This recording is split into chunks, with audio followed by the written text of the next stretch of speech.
Hey guys, welcome back to Wrestle News 365. Hope everyone is doing very, very well. Of course, it's the day after Monday Night Raw, which means a ton of WWE news stories to get into today. So let's get straight into the stories. And it would appear that it's Groundhog Day. No, obviously it isn't Groundhog Day because it's not February, but it's Groundhog Day in the world of WWE because as always, there is a new report saying there was backstage chaos at Monday Night Raw last night. A new report from Fightful Select. It's their Patreon service. Be sure to check that out and subscribe. A new report from Fightful Select states that the script for Monday Night Raw was not submitted until less than 25 minutes before the broadcast went on the air. Now, recent weeks, we've seen last-minute changes to Monday Night Raw that have sometimes been out of the control of WWE, in fairness to them, but it would appear last night that the last-minute script changes, rewrites, all of that beautiful stuff we hear every single week was certainly in full effect. Now, it feels at this point barely a minute or a week passes without reports of backstage chaos the day of a WWE TV taping, specifically Monday Night Raw in recent weeks. We know the situation when it comes to Vince McMahon, his propensity to change his mind, tear up entire scripts.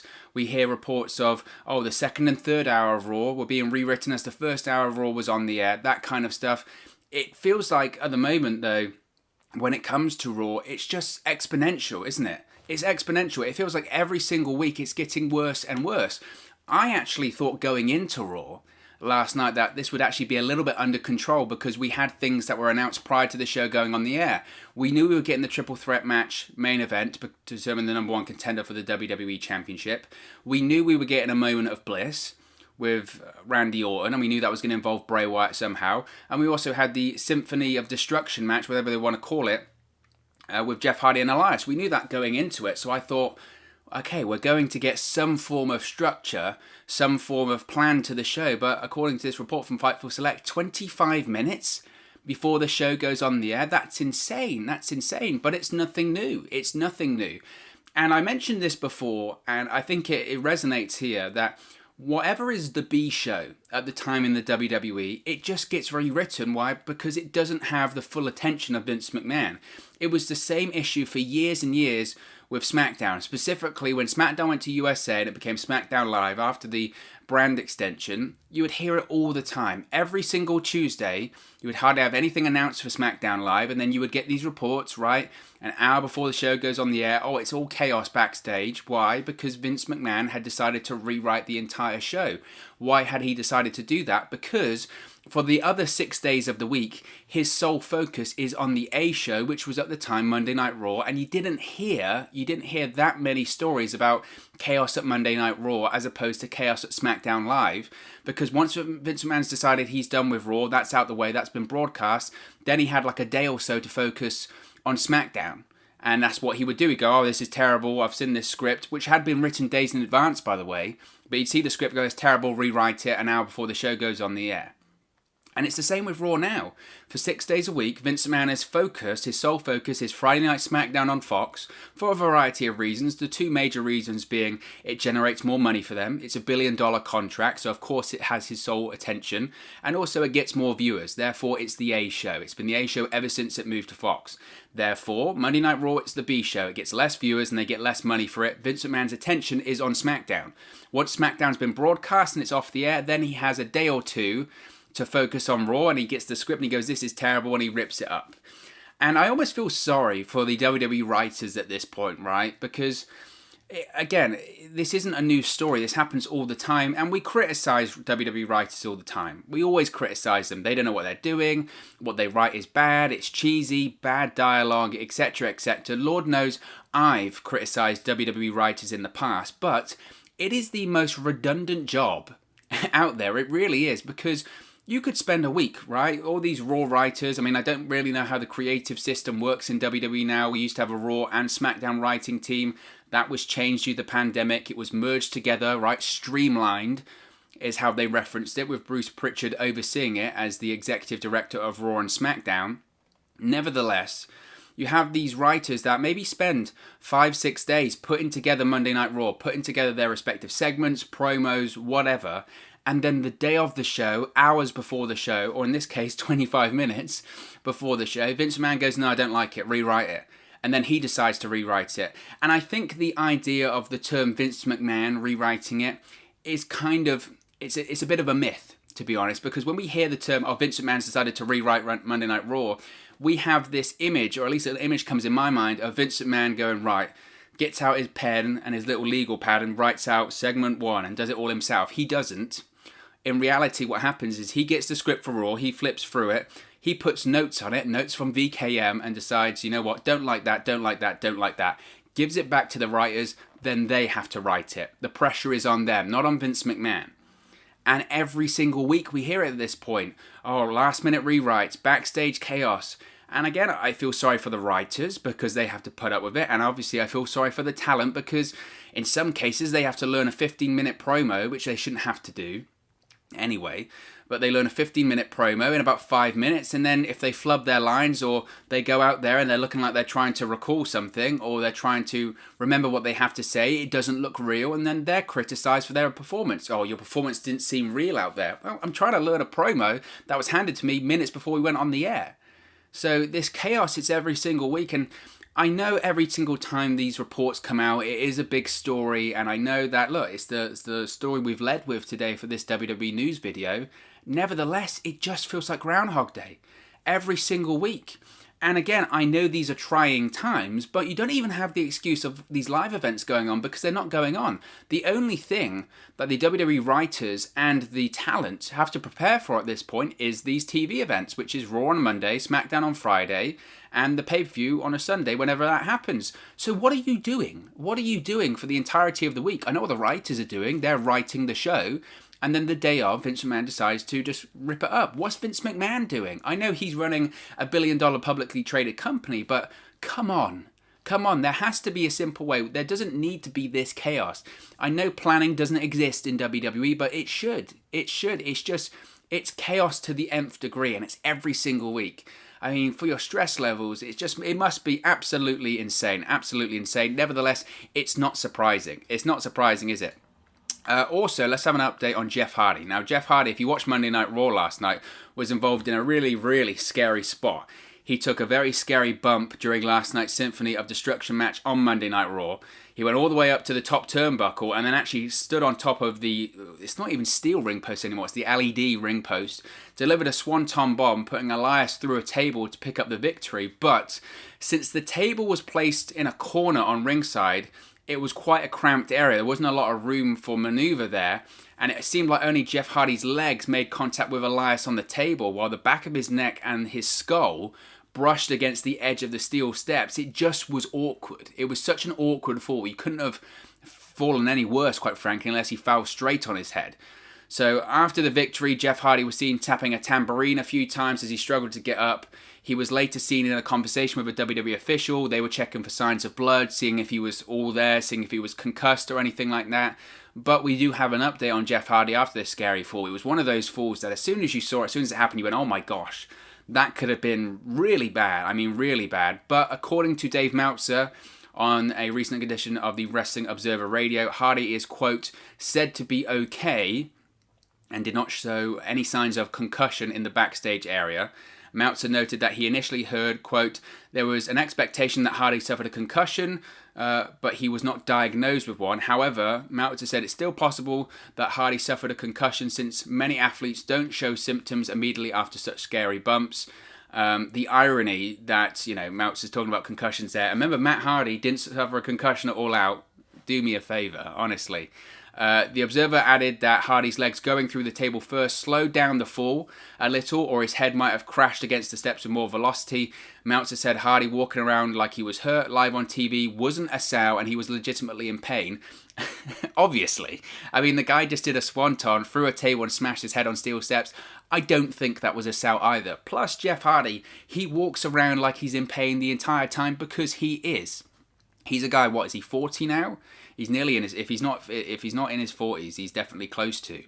And he has made a career of jumping off ladders, 20, 25 foot steel cages, off Titantrons, whatever, doing a swanton bomb, falling from a feat you should never fall from in real life unless you're a professional wrestler. He has made a career of it. We know that, to be honest, some of his substance abuse issues, not to get into it, I know WWE loves to, but some of those issues come from being in pain all the time. So Jeff Hardy walks around in pain when he's not in pain, because he is always in pain. That is the deal with Jeff Hardy. So of course it wasn't a sow. After all went off the air, Jeff Hardy gave a backstage interview, which he expressed relief that his rivalry with Elias is over for good. I expressed that relief as well. We'll see when it comes to Jeff Hardy and this injury update. Meltzer, again, covered all the bases there. I think he suffered a concussion, although they said he hasn't suffered a concussion. He might have suffered a concussion. We'll see. We'll see. If Jeff Hardy has indeed suffered a concussion, he won't be competing probably next week. Sometimes when it comes to WWE, they take their time. If you've suffered a concussion, they'll keep you out. I think at this point it's a couple of weeks minimum, isn't it? So we'll have to wait and see with Jeff Hardy. It was a nasty bump. It was a nasty bump. And once I saw him hit this bump, it raises the same question to me every time I see him do it at this point. Like I said, Jeff Hardy, if he's not in his 40s, he's very close to. I don't know his exact age. Nevertheless, does he need to be doing these bumps at this point in his career? The answer is no. Jeff Hardy is over for being Jeff Hardy. Now, obviously, he did the bump at Clash of Champions, did the swanton off the ladder, through the ladder, was onto Sami Zayn or AJ Styles. Regardless, awesome bump. And even at the time, even though it was a great bump, it was executed perfectly. Everyone, to a T, pretty much said, he doesn't need to do that bump. He doesn't. He's in his 40s or whatever. He doesn't need to be doing it. He's Jeff Hardy. At this point, he probably has the length of his WWE contract. I think he signed, was it a 2-year extension, 3-year extension? Regardless, when he's at the end of that contract, Jeff Hardy is done. I think he's pretty much said so himself. He's retiring at the end of that contract. He doesn't need to do the bumps anymore. He doesn't need to do it. He's Jeff Hardy. He can do it once in a blue moon, but he just did the same bump in September at Clash of Champions. We're in November. A couple of months later, he's doing the same bump on Raw in a nothing feud, in a gimmick match. Does he need to do it? Absolutely not. He doesn't need to do it. I think that was my biggest takeaway. Apart from, is he okay? I hope he's fine. And it looks like, even if he has suffered a concussion, he looks to be okay for Jeff Hardy. But two, the biggest takeaway for me was you don't need to do the bump. He didn't need to do the bump, but thankfully it looks like he's okay. Maybe a concussion. We'll have to wait and see. We'll get some further update, and once we do, of course, we'll update you here on the channel. So let's talk about Chris Jericho. Now, I know this isn't exactly WWE news. It's AEW and NXT, but the AEW and NXT ratings came out last night due to the Thanksgiving delay. So week 59 of the Wednesday Night War saw WWE NXT defeat AEW Dynamite in overall viewership. Now, I've gone with, you can see in the caption there, beating AEW in the ratings last week, because at this point, I think it's almost subjective as to what you want to determine as defeating one another, because it's the same story. NXT averaged 712,000 on the USA Network. AEW Dynamite garnered 710,000 viewers on TNT. These are live viewers, of course. Doesn't take into account DVR. If we're taking into account DVR and total viewership, AEW Dynamite probably beats NXT like it does every week. Nevertheless, after this ratings victory from NXT, AEW wrestler Chris Jericho reacted to the viewership numbers and reminded fans on Twitter that AEW still defeated NXT in the key 18 to 49 demographic. He said, quote, "It's all about the demo, daddy. We win again," tweeted Chris Jericho. Now, according to Showbuzz Daily, which is the place to get the ratings, be sure to check them out every single week. It's just the best place. Dynamite ranked number 7 in the cable top 150 for the 18 to 49 demo. NXT came in 25th, so AEW did indeed defeat NXT in the demo. Despite winning the 18 to 49 handily, Dynamite still saw a 16% drop in overall viewership from last week's 850,000 viewers.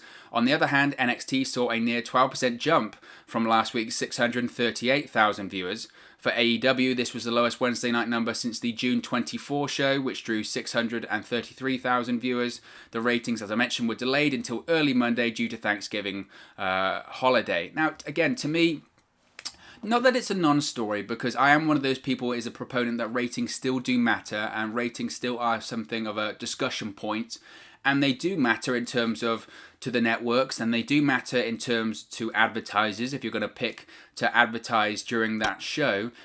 It is a ratings, technically, an overall victory. More people watched NXT than AEW last night. on Wednesday rather. That is the case. That is the case. Those are the facts. But it's just AEW in the grand scheme of things, it's a non-story because outside of Thanksgiving weekend, AEW would win. Again, AEW will win this week overall and in the demos because they've got a TV special with Jon Moxley versus Kenny Omega for the AEW World Championship. And if you look at the way that ratings are set up, now I wrote for a wrestling website for a while, I covered wrestling ratings. When you look at Showbuzz Daily, AEW is listed higher in the cable ratings than NXT. Why? Because it absolutely blows NXT out the water with this 18 to 49 demographic. And I don't want to sound like an AEW shield because I really don't pick a side in this thing. I pick what show is better on the night.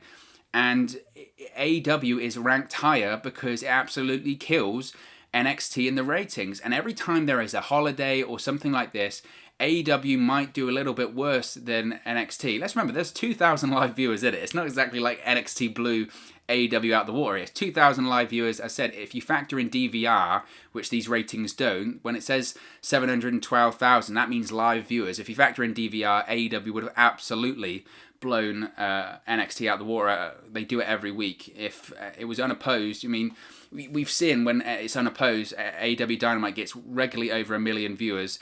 And in addition to that, the DVR every week, and AEW gets well over 1 million viewers every single week.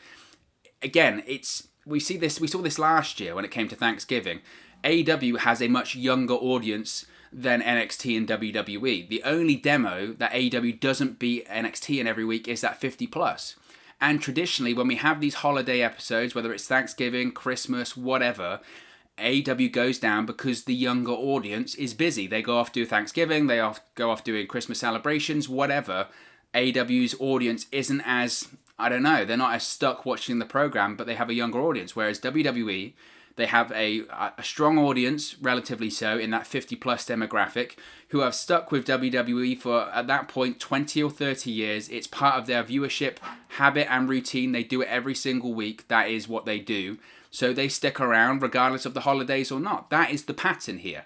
And for it to be a huge NXT victory, one in the live ratings, I mean, the live viewership, it isn't. It's 2,000 people. And in addition to that, in the demo, AEW won again. It's not that it's not news, as I mentioned. It's just kind of, I saw some people reacting, look at NXT, they're on the way back. Well, I don't think so. At this point, we're what? We're over a year, about 18, not 18 months, but we're over a year into the Wednesday Night Wars. The pattern is obviously there. AEW Dynamite wins in the key demographics every single week. Most weeks, not every week, but most weeks, they win in total viewership unless NXT's doing a TV special or it's a holiday like Thanksgiving or Christmas. That is it. That is it.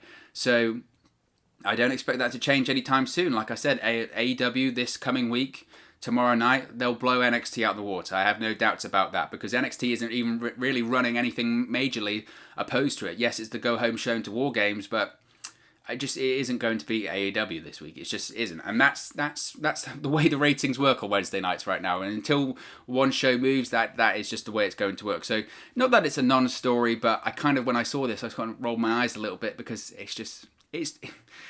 Jericho knows what he's doing. Jericho knows exactly what he's doing. So what else do we want to talk about? Obviously, last night on Monday Night Raw, we got a WWE Championship match announced for TLC. Now, it's interesting because remember the story last week? Don't worry, Braun Strowman is facing Drew McIntyre at TLC. Didn't happen, of course. Now, obviously, in the meantime, there was reports of a knee injury. There was reports of maybe a Royal Rumble match. I don't know. All that we know is that AJ Styles versus Drew McIntyre is now official for the TLC pay-per-view for the WWE Championship. Last night on Monday Night Raw, AJ Styles won the sudden death triple threat match over Riddle and Keith Lee to become the number one contender. AJ Styles pinned Riddle to win the match. TLC will mark the first time that AJ Styles and Drew McIntyre faced off in singles action. Of course, the 2020 TLC pay-per-view takes place on December 20th from the Thunderdome, the new WWE Thunderdome, the revamped Thunderdome, at Tropicana Field in St. Petersburg, Florida. Enjoyed the match. I think it was the match everyone was really looking forward to going into the show. I felt it lived up to expectations. It was a great TV main event, and I think it was the right outcome. If you watched the preview I did for Monday Night Raw last night, I said that either outcome here, any of the outcomes I would have been happy with. I'd have been happy with seeing Keith Lee versus Drew McIntyre. I'd have been happy with seeing Riddle facing Drew McIntyre, and I was happy seeing AJ Styles facing Drew McIntyre. I think AJ Styles is the best pick out of all of them for a variety of reasons. I don't want to chew my food twice when it comes to this one, but the main reasons being, I think the best match there is AJ Styles, Drew McIntyre. It's a match we haven't seen before. It's an attraction. It's a pay-per-view main event. It's a pay-per-view worthy main event, so I'm excited for that. Excited to see AJ Styles back in the WWE Championship picture and scene. He is the guy that can slot into the main event anytime WWE likes. He's credible. He's been a WWE champion twice before. It's no issue there. There's no worries about, is it pay-per-view main event worthy? It's the right decision there. And 3, Drew McIntyre is going to win. Drew McIntyre is going to win. He was going to win regardless of the opponent. Why? Because he's just won the WWE Championship back. 2, he lost at Survivor Series. He lost to Roman Reigns. Regardless of how he lost, regardless of the shenanigans of the low blow by Reigns or the interference by Jey Uso, Drew McIntyre lost, and he is going to get that win back that he lost at Survivor Series. This is a guy that's lost, is it twice? 3 times maybe? 3 clean losses over the course of the last year or so. So WWE is insistent and very keen on protecting the Drew McIntyre character, as they should. Top guys shouldn't lose. They shouldn't be doing jobs. We always get infuriated as a fan base when we get this WWE champion or world champion, and next thing you know, they're losing every single match. Drew McIntyre has been booked correctly in the sense that he's won the big matches and he's won consistently. That's how you make big stars. Big stars win matches over and over again. So after that loss to Roman Reigns at Survivor Series, he's going to get a win back at TLC. And looking at all the outcomes there, if Keith Lee lost his first WWE Championship match, that would hurt Keith Lee. It would absolutely benefit him being in the WWE title picture, but losing that big match would hurt him, and it's the same with Riddle.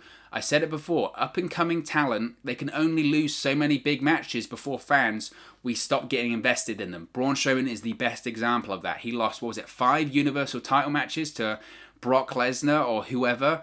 Fans weren't invested in him. By the time he won the Universal Championship, it didn't matter anymore. It really didn't matter anymore. And you don't want to see that happen to Keith Lee or Riddle. AJ Styles, he's different. He's been WWE Champion before. He was WWE Champion for nearly a year. He can take a loss. It doesn't matter if he loses. AJ Styles is bulletproof. AJ Styles can slot into the main event. He can lose the match. He can make McIntyre look like $1 million. And he can come right out of it, and it doesn't hurt him. It doesn't hurt him as much as the loss would hurt Keith Lee or Riddle. So, right outcome, enjoyed the match, and I'm excited to see AJ Styles versus Drew McIntyre at TLC. It's going to be a great match. Will it be the main event? We'll have to wait and see on that one. Another thing that happened last night on Monday Night Raw was Randy Orton on a moment of bliss, and we saw a bit of a bizarre twist in the culmination of this segment. Of course, that is going to move on to a match, I think, at TLC between, it looks like, Randy Orton and the Fiend. I wasn't sure initially if it was going to be Randy Orton versus Bray Wyatt. Looks like it's going to be Randy Orton versus The Fiend happening at TLC. We don't have an official announcement yet, but it was a strange turn last night on a moment of bliss. So Randy Orton comes out, he pushes the chair down, and he talks about how The Fiend's trying to play mind games with him, but he is one of the voices inside of The Fiend's head. Talks about the history he has with Bray Wyatt, references burning down the Wyatt family compound in 2017 when he infiltrated the Wyatt family as part of that storyline. And the former WWE champion said that, as I mentioned, he found Bray Wyatt's vulnerabilities years ago, burned them to the ground, and then said it was time to find the Fiend's weakness, right? The Fiend always plays on people's weaknesses. It's now time to find the Fiend's weakness. He looked at Alexa Bliss and said that he might have just found it. Now, Bliss stood up, the smile on her face vanished. She asked Orton who is manipulating who.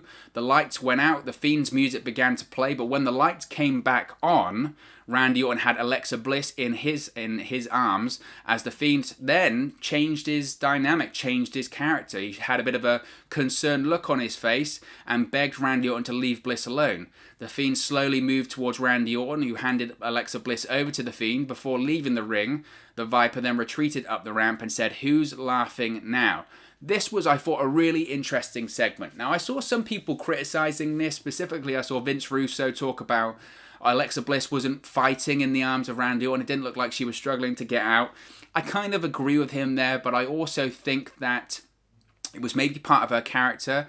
She spoke about the Fiend being her best friend, but she also said that Randy Orton was her favourite wrestler. You noticed that? It's a bit of a forgotten line there, but she did say he was her favourite WWE superstar, so she likes Randy Orton. So that's why she wasn't struggling. And also, at the end of the day, WWE and Raw is still PG. Therefore, you don't want to have him, grabbing a woman she's trying to free. It's maybe slightly too dark for Monday Night Raw. That was just my opinion on that. It didn't bother me too much. It's one of those things that if she did struggle a little bit, maybe it would have helped the segment, but is it something realistically WWE can do or not? I don't know. The biggest takeaway from this for me is that The Fiend is absolutely a babyface. This was a babyface segment for The Fiend. I mentioned it on the preview that I did for this segment last night. We questioned, is The Fiend a babyface now? And I said that the way to make The Fiend work as a babyface, I absolutely think he can work as a babyface in the same way that The Undertaker absolutely could have worked, or did work as a babyface, and that's, you don't change the character. You don't change the character at all, and I think that's exactly what happened last night. Maybe the only change is that The Fiend is starting to show emotion and attachment, but it was a babyface turn. There is no doubt in my mind it was a babyface segment for The Fiend. It established that Randy Orton is still the heel. He's not changing. Of course, why would he change? He's going to be facing Edge at WrestleMania or the Royal Rumble. That Edge versus Randy Orton 3 match is going to happen. And it was a babyface. It was a babyface segment for The Fiend because he showed emotion, he showed caring for Alexa Bliss. That was my takeaway from it. So really enjoyed the segment. Absolutely loved the segment. I thought it was, once again, Alexa Bliss and Bray Wyatt continued to be the best thing on Monday Night Raw, and that was no different last night. So I enjoyed the segment, and I'm sure we're going to see more developments in the next couple of weeks because we're going to get a match between them at TLC, no doubt about it. But really, really enjoyed it. Really enjoyed the segment. I can't say any more than that, really. Another story I want to talk about, there are so many stories to get to today, it's absolutely crazy, was Rhea Ripley. And she spoke about how her loss to Charlotte Flair at WrestleMania 36 for the NXT Championship, Women's Championship, affected her. Now, obviously, Rhea Ripley, 2019 was a huge year for her. It really was. She won the NXT Women's Championship, defeated Shayna Baszler, and then she was thrust in to a WrestleMania 36 showdown with Charlotte Flair. Now, of course, it was meant to happen at Raymond James Stadium. Didn't happen. Charlotte Flair won the Women's Royal Rumble. Wasn't the original plan. The original plan to win the Royal Rumble was Shayna Baszler to challenge Becky Lynch. That match happened anyway, but they decided to go about it in a different way because Charlotte Flair needs something to do at WrestleMania. That was the case. So Charlotte Flair wins the Royal Rumble. She challenges Rhea Ripley at WrestleMania. So Rhea Ripley, she was doing an interview on Chasing Glory with Lillian Garcia, and she spoke about how her match at WrestleMania 36, the match against Charlotte Flair, which of course took place at the Performance Center in front of zero fans, how she felt the match stole the show, but more importantly, how it kind of altered her confidence. Now, there's quite a lot of quotes here, but she said, "We stole the show on the second night. We went out there and killed it. I'm proud of us, and I don't care what the outcome was. At the end of the day, I had my WrestleMania moment. We had an amazing match, and we pulled it off." Now, was it the match of the second night? It was a great match. It was a great match, and there's no question it was one of the better matches on night 2. Did it steal the show? That is a tough question. That is a really tough question, and I'm not sure I have the answer to that. I felt that maybe the Wyatt family, the Firefly Funhouse match, rather, maybe that stole the show on night 2. It wasn't a match, but maybe it stole the show in terms of, was it? I don't know. Did it steal the show in terms of the drama that it had in it and the stories coming out of it? And ultimately, the second night, Drew McIntyre won the WWE Championship. Was that match great? Absolutely not. But that story was the story of night 2. So I don't know if it necessarily stole the show. Was it the best match on night 2? Probably. But did it steal the show? I don't know. But that's beside the point. The major talking point here was that when Rhea Ripley lost the title in April at WrestleMania, she felt that her world shattered completely and she did lose her confidence. She recalls how low she felt on herself and fearful that she was having to start all over again to become the breakout star that she once was. She said, quote, "I definitely have gone through a stage where I started losing confidence in myself because I wasn't being portrayed in the same way that I was. I'm still slowly building myself back up from it, but my confidence was definitely tainted a little bit, which sucks because I try to keep it up so I can do my best all the time. I don't know if it's just something inside my head that wasn't getting the picture. I don't know. I got a bit lost after that, but right now I feel like I'm getting back on track." She even mentioned that she had to go and start watching matches that she had in NXT UK to try and find what she was and try and find her confidence. And this is a story. This is an interesting story that I wanted to talk about because Liv Morgan just had a documentary on the WWE Network, and she openly talks about how frustrated she has been over the last year with being off TV, then being involved in the Lana, Bobby Lashley deal and all of that kind of stuff. Just essentially talking about how the bad booking of WWE just shatters all the confidence. And Rhea Ripley kind of talks the same here, that I don't know if this is a main roster thing. I find it very interesting. I find it very interesting that she's being very cryptic there, because she can't openly say, oh, the way they were writing me, the way they were portraying me was so different to what I was in NXT that I lost all my confidence because I didn't know who I was anymore. You have to remember, Rhea Ripley was still a part of NXT at this period of time, but at the time, a lot of people thought she was going straight to Raw or SmackDown post-WrestleMania, and because she was pretty much involved on Raw every single week to the build-up of it at that point. And I think this kind of highlights an issue I've been talking about a lot here on the channel, is that these stars, they get over in NXT, once they go to Raw or SmackDown, they get changed so much. They get changed so much that they get so far removed and they get so far away from what made them popular initially in NXT that they lose confidence because they don't know who they are anymore. They don't know the character they are. They've spent, in the case of like Rhea Ripley or other people, they've spent years in NXT building a character, becoming so associated with the character, knowing what this character is, knowing how the character walks, talks, performs, whatever. And then they move to Raw or SmackDown, and Vince McMahon goes, whatever made you popular in NXT, get rid of that. Change your look, change your music, change your character completely, change your attitude. If you're a heel, now you're a babyface. I don't know.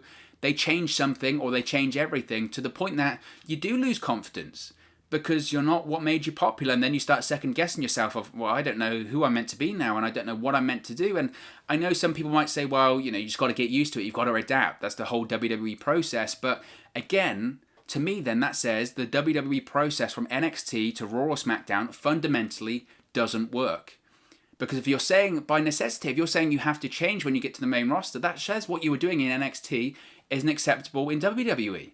It doesn't work. It doesn't work. I thought it was just an interesting quote by Rhea Ripley to suggest that, it kind of highlights it. It doesn't work. The system of WWE and NXT doesn't work. That's my point. And finally, speaking of not working on a main roster and changing, Keith Lee has opened up about WWE changing his look on the main roster since he moved to NXT. Now, Keith Lee's theme music and ring gear has been a hot topic of discussion since he debuted on the main roster, as the initial changes were not met with positive reaction, to say the least, from fans. Now, after multiple changes, a new version of Keith Lee's theme song debuted at Survivor Series a couple of weeks ago, with lyrics that Keith Lee recorded in a New York City studio. Keith Lee was asked where he stands on his gear and entrance music, if he's happy with both or if they're a work in progress. Now, Keith Lee revealed that he wrote the theme by himself and noted that a lot of it is very personal to him. Regarding his look, Keith Lee said he has to wear a top right now and that's not his choice. Now, this is the quote. This is something I really did want to talk about. Keith Lee said, quote, "I'm very happy with my music. There is one little tweak I intend to make over time, but that's got to be a timing thing, and that's got to be very well done for me to make it work the way that I want it to. I have some evolutionary ideas for my current music that just hit. In terms of the song itself, I wrote that myself, and a lot of it is very personal. I'm very happy with being able to express myself in that manner. Even the track, the guys that did it are brilliant. I'm extremely happy for the way the track sounds. I'm happy with the music overall, and I look forward to the little tweaks I intend to make down the road." Now, I'll stop that there. I agree with him. The music, it obviously is, 10 times better than the music he had when he came to Raw. Obviously, the best music for Keith Lee was the theme he had in NXT. I'm to be honest, I'm over it at this point. I'm kind of over it at this point because we know the situation when it comes to WWE and the CFOs. That's not Keith Lee's fault. That's WWE's fault. WWE made a bad deal. WWE made a bad deal with the CFOs. The CFOs, I think, are up there with Jim Johnston in terms of some of the theme songs they created were just absolutely spectacular. They were so good. And it's a shame that WWE, for whatever reason, did just a bad deal with them, or what they perceive to be a bad deal. It might not even be a bad deal, but in terms of WWE's point of view, it's a bad deal. So they don't like to use many of the CFO's songs anymore because CFOs get a good royalty payment from them. And how dare they, right? How dare they make these great songs and get actually financially rewarded for doing so, right? How dare they? It's just bizarre. Nevertheless, WWE, they've made their choice in that, and we've seen a lot of people change music, change entrance theme. The annoying thing is that every single change, pretty much to a T, has been a downgrade. Whether it is Keith Lee, Aleister Black, whoever, all of their songs have been a downgrade. It just feels like at this point, if you get a new entrance theme, it's just always generic. It's generic. It feels like Keith Lee's for ages felt like SmackDown vs. Raw 2007 entrance theme number 5. It felt that generic. And it was so frustrating. And every time we hear these, it's so frustrating. Nevertheless, this new music, is it as good as his NXT theme? No, it's not as good as his NXT theme. Nevertheless, it's an improvement. So you can't be too angry with it because it is an improvement. Now, he did mention his gear change. Now, this is something I'm not over. He said, as far as my gear goes, my gear is the same as NXT, except I have to wear a top right now. Is that my choice? No. But I do what I need to do in order to keep the people I work for happy. At some point, I will get so big that it won't matter what other people want because Keith Lee knows what's best. I think big, metaphorically. Someone will figure out that at some point, and then I won't be wearing a top anymore. Until then, I have no problem with this. I have a problem with this. Keith Lee goes back to my point about Rhea Ripley. Keith Lee, there was nothing wrong with Keith Lee in NXT. There was nothing wrong. The music thing, that's business, I suppose, and WWE decided, you know what, financially, it's not a good deal, we'll change the music. That happens. Keith Lee, when he came out on Raw and suddenly he's wearing a top, you knew what the situation was there. Everyone knows what the situation is there. Keith Lee came out on Raw, or Keith Lee, you know, Vince McMahon saw these tapes of Keith Lee in NXT and went, love him, brilliant. Roman Reigns thing at Survivor Series 2019, loved it. Keith Lee with Brock Lesnar in 2020 Royal Rumble, loved it. Let's get him on the main roster as soon as possible. Put a shirt on him. He's got a belly on him. That is literally it. That is literally it. Vince McMahon, for whatever reason, decide Keith Lee, the guy's fat. And he's a bigger guy. That's his gimmick, though, is that he is a bigger guy, but he's you know, powerhouse. He can move around like a guy half his size. He really can. Watch the Keith Lee Dominik Dijakovic matches.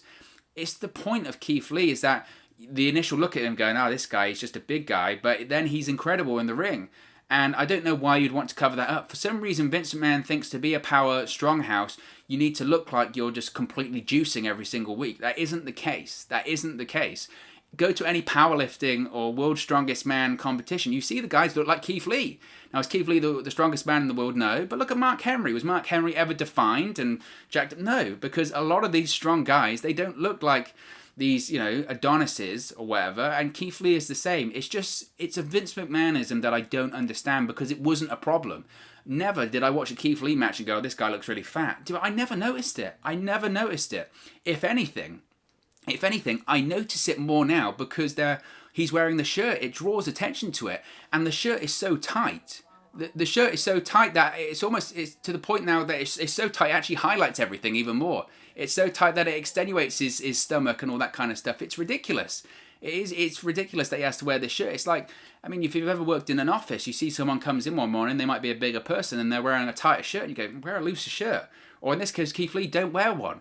It extenuates the problem. So that's baffling to me. And initially as well, because not only did Vince McMahon not like his belly, but I guess because he was a bigger guy, Vince McMahon decided he had to wear sort of these weird shorts that look like a skirt. Thank God Keith Lee was able to convince someone to get rid of them because they were a nightmare. But again, it goes back to the point with Rhea Ripley that for some reason, Vince McMahon just decides whatever got you over in NXT, we'll get rid of it. You know, we'll get rid of your music, we'll get rid of the way you look, change your ring gear, change your character, if you're a heel or a babyface, whatever. He decides to change it. And I understand we've heard these stories about Vince McMahon taking people down to build them back up, right? We've heard that a million times, but again, it just shows the system doesn't work. The whole point of NXT and the Performance Center is that the transition from developmental to main roster is so smooth that you don't have to change anything. You don't have to change the look. You don't have to change the character. You don't have to change the entrance music. It's all done. It's all ready to go. These are ready to go stars, right? Just pop them in the oven. They're ready to go in 5 minutes. That is the deal for NXT, right? It was meant to be an enhanced developmental system, that there is no transition, that it's seamless. And it doesn't work then because that isn't the case. If Vince McMahon fundamentally feels like he has to change all of these aspects of a person before they get to Raw or SmackDown, that proves that what they're doing in NXT isn't sufficient. Now, I disagree with Vince McMahon's opinion there, but that's what that says. By definition, if you need to change something, it means something isn't working, right? You've heard the expression, if it's not broken, don't try and fix it. It's the same situation here. If it ain't broke, don't try and fix it. There was nothing broken about Keith Lee. There was nothing broken about Nakamura or Bobby Roode or whoever they call it, Riddle. There is nothing that's needed to be changed, and yet Vince McMahon decides he needs to change all of these things when there's nothing needed to be changed. And if he does feel that there's something that needs to be changed, NXT itself needs to change and get more in line with Vince McMahon's thinking. Because as a fan of NXT, you get invested in a character and then it gets butchered when they go to Raw or SmackDown, and it makes you, if anything, more disengaged with the WWE product than ever. Because you're going, I like this guy, but they've ruined him. It's WWE's fault. And it turns you against the product. I could go on and on. But it's another example. It's another example that, again, Keith Lee doesn't want to wear a shirt. Keith Lee didn't want to have crappy music. Keith Lee didn't want to wear a skirt when he came out. But Vince McMahon's got this image in his head, and it's Vince McMahon's toy box. It's Vince McMahon's toy box, and we're just living in it, right? That's the situation. But of course, as always, this is just one man's opinion. What are your thoughts on all of these WWE news stories today? Let me know your thoughts in the comment section below. I do my best to respond and reply to all of your comments. Really enjoy interacting with you guys and chatting about WWE in the comment section. If you have enjoyed this video, please do smash a like on the like button. It really does help us out here on YouTube. Go up the rankings and get into people's recommendation feeds if they haven't seen our videos previously. But most importantly, if you haven't already, please do subscribe to Wrestle News 365. You can do that by clicking the bottom right hand corner of the screen right now, or if you wait a few seconds, there'll be a subscribe button at the end of this video along with another video for you to watch. Thank you very much for watching, listening, streaming, or however you come across this video today, and I'll speak to you again very, very soon. Hey guys, thank you for watching, listening, streaming, or however you come across this video today. Be sure to click on the video on the right there to watch our next video, or click the bottom there to subscribe, or the bottom right hand corner. Thank you very much, and I'll speak to you again very soon.